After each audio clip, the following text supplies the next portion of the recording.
पहल की गई, लेकिन गुलाम भारत के बाद आजाद भारत में अगर अखंड भारत बना तो क्या तो सम्राट अशोक चंद्रगुप्त मौर्य जी के नेतृत्व में बना था या फिर बाबा साहब अम्बेडकर के संविधान के आधार पर ये देश एकजुट हुआ। उस आंदोलन को ताकतवर बनाकर कैसे उस बीटीएमसी एक्ट को खत्म करा के हमारे लोगों को उनका अधिकार दिलाने का काम करो। तो मैं चलो बैठ जाओ। मजबूत भारत के रूप में आज दुनिया के सामने है। जब देश आजाद हुआ था तो बहुत सारी रियासतों में ये देश बटा हुआ था। ये जिम्मेदारी थी कि इन रियासतों को एकजुट कैसे किया जाए। तमाम प्रयास किए गए, तमाम पहल की गई, लेकिन गुलाम भारत के बाद आजाद भारत में अगर अखंड भारत बना तो क्या तो सम्राट अशोक चंद्रगुप्त मौर्य जी के नेतृत्व में बना था या फिर बाबा साहब अम्बेडकर के संविधान के आधार पर ये देश एकजुट हुआ। इसके अलावा कोई दूसरा रास्ता नहीं। प्यारे साथियों, ये जो सराहनीय पहल हमारे साथियों ने चलाई है, मैं ये मानता हूं कि कोई भी चीज जब शुरू होती है तो उसको तमाम तरह के पैमानों से गुजरना पड़ता है। उसका मजाक भी बनता है, उस पर आरोप भी लगते हैं, उसका अपमान भी किया जाता है और विरोध भी किया जाता है। लेकिन एक समय आता है कि जब साथी संघर्ष करते हैं और मुहिम रंग लाती है तो बड़े से बड़े दरखत भी बढ़ जाते हैं और आपकी मेहनत एक नया इतिहास लिख देती है। आज जो ये संदेश बिहार से जाएगा कि एक तरफ वक्फ को लेकर जहां पूरे मुस्लिम समाज में बेचैनी है और कई स्टेटों में तो वो प्रदर्शन भी नहीं कर सकते, इसमें भी रोक लगी है, वहीं दूसरी तरफ बीटीएमसी एक्ट जिसके कारण पूरे बौद्ध समाज में, पूरे अंबेडकर समाज में, यही नहीं मैं यूएस का दौरा करके लौटा हूं, पूरे अमेरिका में भी रहने वाले भारतीयों में, बुद्धिस्टों में, अंबेडकरवादियों में बहुत बेचैनी। मैं जब वहां गया तो वो मुझसे पूछते थे कि आप बिहार कब जाओगे और बिहार में जाके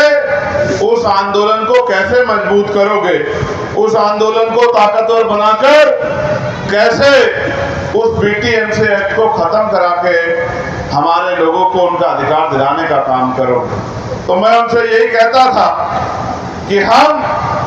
पहले बिहार में सोए हुए अपने अधिकारों को आंख बंद करके छीनता हुआ देख रहे अपने लोगों को जागरूक करने का काम करेंगे और फिर जिनको हमारे तरह सताया जा रहा है, जिनको भविष्य में शायद आज एहसास हो ना हो लेकिन आने वाले कल में एहसास होगा जब आपकी मस्जिदें, आपकी दरगाहें, आपकी खानकाहें, आपके कब्रिस्तान और जो तमाम तरह की आपकी महत्वपूर्ण जगहें हैं, जब उनको आपसे छीना जाएगा तब शायद आपको एहसास होगा कि किस तरह से सरकार योजनाबद्ध तरीके से आपके अधिकारों को और आपकी जगहों को कानून बना के लूटने का काम कर रही है। हालांकि कानून तो इसलिए बनना चाहिए था कि जिन पे जमीन नहीं है उनको जमीन मिलनी चाहिए, लेकिन ये सरकार तो ऐतिहासिक जगहों को छीनने के लिए कानून बना रही है। मैं आज इस धरती से कहता हूं कि हम कल भी वक्फ के खिलाफ थे और आज भी जो वक्फ पे अमेंडमेंट करके नया कानून बनाया गया है, हमने पार्लियामेंट में भी इसका विरोध किया था और सड़कों पे भी हमारा विरोध जारी रहेगा। इस बात का मैं आपको विश्वास दिलाता हूं। प्यारे साथियों, बीटीएमसी एक्ट में उस आंदोलन को जो साथी चला रहे थे, इन सरकारों ने झूठे मुकदमे लगा के हमारे साथियों को जेल में डालने का काम किया है। अगर आप तो सोया हुआ समाज नहीं होते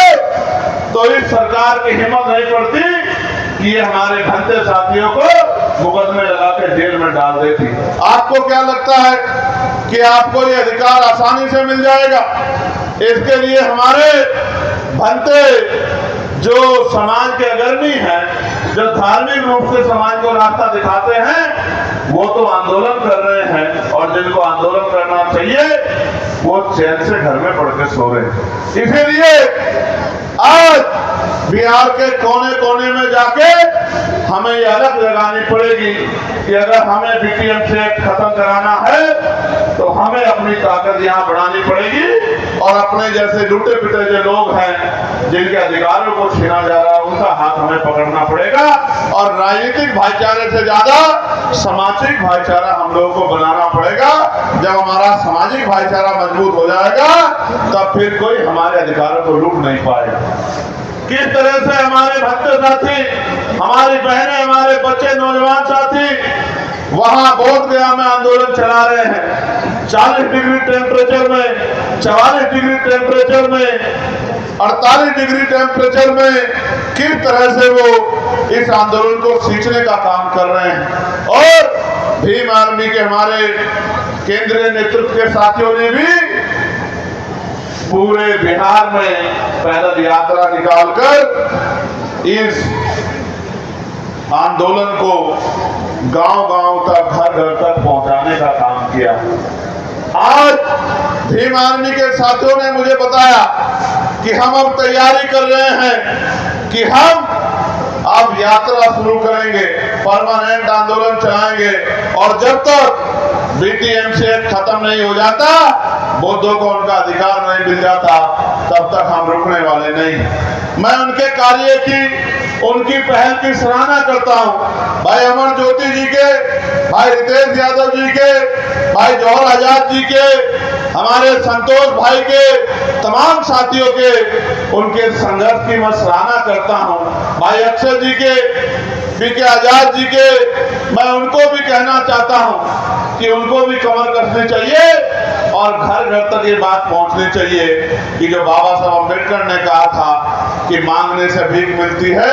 अधिकार छीनने पड़ते हैं, और जो अधिकार आपके छीन लिए जाए, जो जिन अधिकारों पर आप पे डाका पड़ जाए,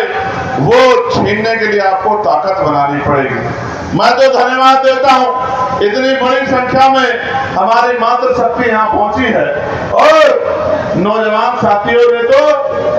देश में कहीं भी कोई आंदोलन और कार्यक्रम हो, हमेशा से अपने छोटे छोटे